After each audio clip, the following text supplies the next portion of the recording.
Ladies and gentlemen, we're not witnessing the rise of artificial intelligence, but we're witnessing the colonization of our workplace by it. Piece by piece, decision by decision, AI is embedding itself like a virus into the very fabric of how we hire, manage, promote, and even fire. It isn't innovation anymore, but it is invasion. Today, AI is no longer sitting in the passenger seat of the workplace, but it is grabbing the wheel. Hence why we stand in firm regret of this massive AI takeover, not because we reject technology, but because we believe in protecting the human core of professional life, such as mentorship, creativity, etc., not just led by monotone and biased technology system. First of all, let's break down this motion. How we see this motion? It is part of regret motion where we argue the benefits or harm of AI itself coming from this phenomenon. Burden of proof then coming to our side. A, how will it be effective without massive involvement of AI? And B, how by decreasing the amount of AI in professional workplace will put more benefits more than the harm itself. First of all, multiple mechanisms to support our regret. Firstly, again, I would like to highlight that we're not rejecting AI entirely, but to reclaim human control.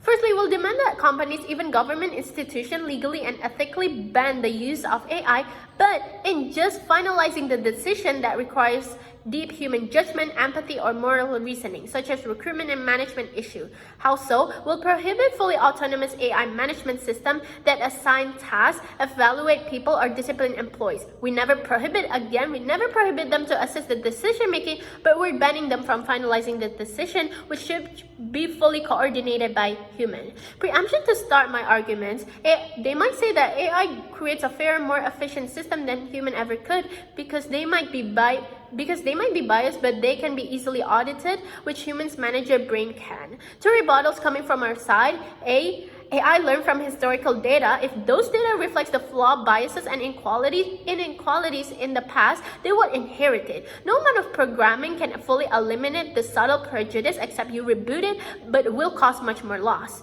Second of all, AI may process resumes way more quickly, but it cannot assess our character. It cannot understand emotional intelligence or even recognize the potential in the same way as human can. Going forward to the arguments, first of all, it's all about the bias of the technology of AI. First, AI does not eliminate discrimination, but it automates it.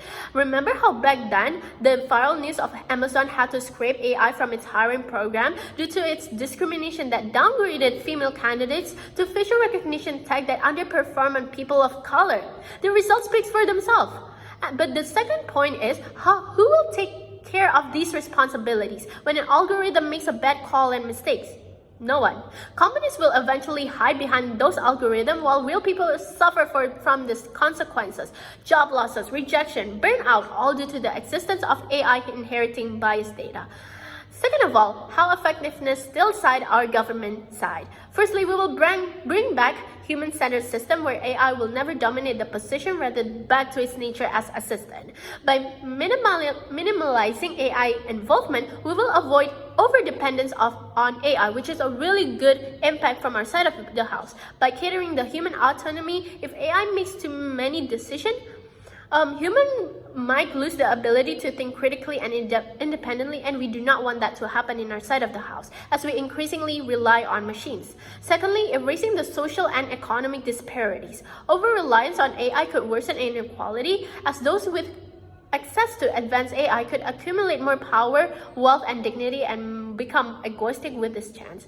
But third of all, is to reduce the chance of job displacement in the future year, which is one of their burden of proof right now. We know the fact that AI replacing jobs in repetitive jobs. Because of that, human skill development in areas AI cannot touch, such as manufacturing, retail, even white-collar professions are way more concerned, and we want to focus on this way more better rather than the AI itself. So in near future, AI won't catch up and take those jobs that will eventually lead to massive economy destruction.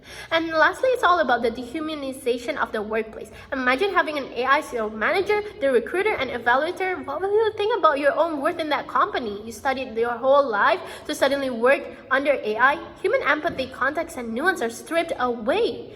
At last, let me ask you, think about this. Do you want to risk losing human touch, creativity, and empathy, and ethical judgment, and relying your profession to cold logic of machines, especially in AI?